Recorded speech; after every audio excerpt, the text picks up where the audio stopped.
In the opulent court of Versailles, an atmosphere thick with the scent of incense and polished wood envelopes a grand hall. The flickering candlelight casts soft, dancing shadows across the rich golden walls, where the weight of history presses down like a heavy cloak. It is September 1st, 1715, and the air feels charged, as if nature itself is holding its breath in anticipation. Inside, the whispers of courtiers flow like a silken river, each one waiting, their faces painted with concern. The faint sound of a distant lute plays a sorrowful tune, mingling with the rustle of silk gowns and the clink of crystal goblets. Suddenly, the air is pierced by a soft but unmistakable sound, a frail cough, followed by a heavy silence.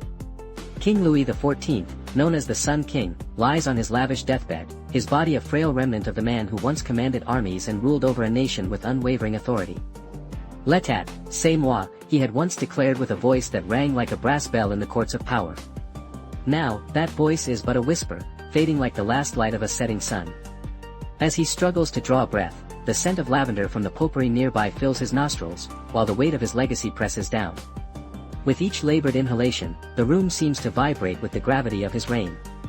The courtiers exchange anxious glances, their hearts pounding in unison, as the monarch's once brilliant eyes, now clouded with the haze of mortality, fixate on the ornate ceiling that had borne witness to countless moments of glory. They remember the golden splendor of his court, the lavish banquets, and the grand displays of power. In these final moments, the air feels heavy with unspoken regrets, a palpable sense of loss for the king who had once declared himself the embodiment of France. As the last breath escapes his lips, an eerie stillness envelopes the hall, punctuated only by the soft sobs of loyal servants. The flame of his life flickers and extinguishes, leaving behind a legacy that would resonate through the ages. I am the state, he had boasted, and as the light fades, so does the specter of absolute power, leaving only the haunting question of what it truly means to rule and to be human. Born on September 5, 1638, in the Château de Saint-Germain-en-Laye, Louis was the eldest son of King Louis XIII and Anne of Austria. The world around him was rife with instability. He was born into a kingdom still reeling from the scars of the 30 Years' War, the cries of the people echoed through the narrow streets, where hunger and despair were the norm. The royal family struggled with their own demons. Louis XIII, his father, was distant, often preoccupied with state affairs that seemed to spiral out of control. The coldness of the castle contrasted sharply with the warmth of a mother's love that he rarely felt. Young Louis would often sit by the window, where the chill seeped through the cracks in the stone, whispering to the trees swaying in the wind, dreaming of a world where he would not have to bear such heavy burdens. At night, as he lay in his grand, yet solitary bed, he would listen to the creaking of the castle, a haunting lullaby that reminded him of the absence of security and affection. The little boy's mind swirled with visions of power, yet he felt the weight of his lineage, an oppressive force that would shape him into the man he would eventually become. As Louis ascended to the throne at the tender age of 4, the true struggle began. The regency of his mother, Anne of Austria, and her chief minister, Cardinal Mazarin, was marked by turmoil. The Fronde, a series of civil wars, erupted, challenging the very foundations of his authority. In those early years, Louis was not the mighty ruler he would grow to be. Instead, he was often a pawn in the games of the powerful. At just 9, during a particularly harrowing moment when the nobles revolted, he was forced to flee the palace in the dead of night. The sound of horses galloping on cobblestones echoed in the darkness, a cacophony of fear and uncertainty. I shall never forget the feeling of betrayal, Louis later reflected, his voice low and fierce. When those who should have supported us turned to violence, it stung deeper than any blade.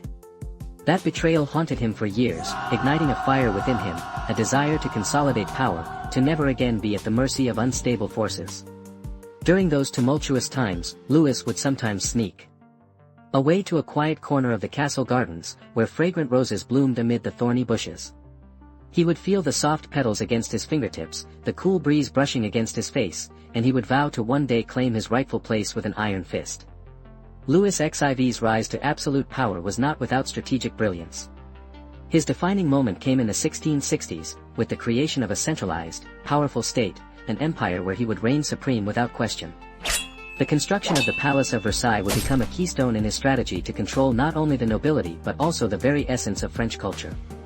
As he moved the court from Paris to Versailles, he stripped the nobles of their traditional power bases, forcing them into a game of lavish entertainment and dependency. At Versailles, every element was a calculated move. The gardens, sprawling and perfectly manicured, were designed to reflect the king's order over nature, an extension of his will. The nobility will spend their days in my court splendor, while I remain the undeniable center of their world, he declared to his advisors, his tone resolute and commanding. Louis also instituted a series of political reforms, including the establishment of a bureaucratic system that allowed him to govern effectively. By appointing loyal officials, dedicated to his vision, he could bypass the aristocracy's traditional power. He employed the art of spectacle as a tool of governance, using grand ceremonies and public displays to convey his divine right to rule. The famous ballet performances at court were not mere entertainment, they were carefully choreographed representations of the king's power and position. Every pirouette and grand gesture served to reinforce his status, an embodiment of both artistry and authority. The height of Louis XIV's reign came with the War of the Spanish Succession, a conflict that would test his military prowess and strategic acumen. In 1704, the battlefield of Blenheim became a canvas of chaos and valor, where the air was thick with the smell of gunpowder and the metallic tang of blood. The sun rose over the horizon, igniting the sky with hues of fiery orange and red, reflecting the fury of battle below. Louis, who had positioned his troops meticulously, understood that victory would solidify his claim over Europe. The sound of trumpets pierced the morning air, a rallying cry echoing across the field, stirring courage in the hearts of his men. With each command that Louis issued, his voice cut through the din like a knife. Advance! For the glory of France, he bellowed, a figure of strength atop his horse, clad in regal armor that gleamed in the sunlight. The tumult of clashing steel rang out like a thunderstorm, the roar of cavalry charging forward vibrating through the ground beneath them. As the battle raged on, the cries of the wounded filled the air, mingling with the sounds of victory and despair. Louis watched from a distance, feeling the weight of every loss and every triumph. His heart raced, glory and anguish intertwined in a visceral dance. It was not merely a battle of arms but a defining moment for Louis, a manifestation of his ambition, his chance to solidify France's dominance on the European stage. Yet, as the dust settled, and the cries of the battlefield faded into a haunting silence, Louis understood the paradox of power. Each victory brought him closer to his goals but left scars that ran deep within the fabric of France. Despite his apparent success, the seeds of betrayal were sown among those closest to him. The very nobles he had once drawn into his courtly web began to chafe against his growing absolutism. The following years saw discontent simmer as Louis's unyielding control bred resentment. One of his most trusted advisors, the Duke of Orleans, once the epitome of loyalty, began to entertain thoughts of rebellion. He rules with too heavy a hand, he confided to fellow conspirators in shadowy corners of the palace, his voice low, bitter. What is a king without the love of his subjects? In 1715, as Louis's health declined, the court eerily shifted, his former allies now plotting against him even as he lay ailing. The scent of betrayal hung heavy in the air, a bitter reminder of how fragile loyalty could be amidst the quest for power. In his last days, Louis sensed the chill of isolation enveloping him like a shroud. As he looked upon the faces of those who had once celebrated his every decree, he felt a profound sense of loneliness, a king surrounded by courtiers yet profoundly disconnected from their hearts. I have built a kingdom of fear, not love, he murmured to himself in despair, the weight of his own creation closing around him like a vice. King Louis XIV left an indelible mark on history, a legacy that would forever define the concept of absolute monarchy. His philosophy, rooted in the conviction that the king was the state itself, resonated through the corridors of power. Yet, as the last remnants of his reign faded into obscurity, the question of human nature loomed large. Louis had amassed wealth and glory, yet the cost was steep, relationships marred by ambition, loyalty twisted into resentment, and a kingdom that ultimately crumbled under the weight of his absolutism. In his final moments, Louis reflected on the paradox of power. I have danced with the sun, he whispered to the shadows of his past, yet I remain but a man.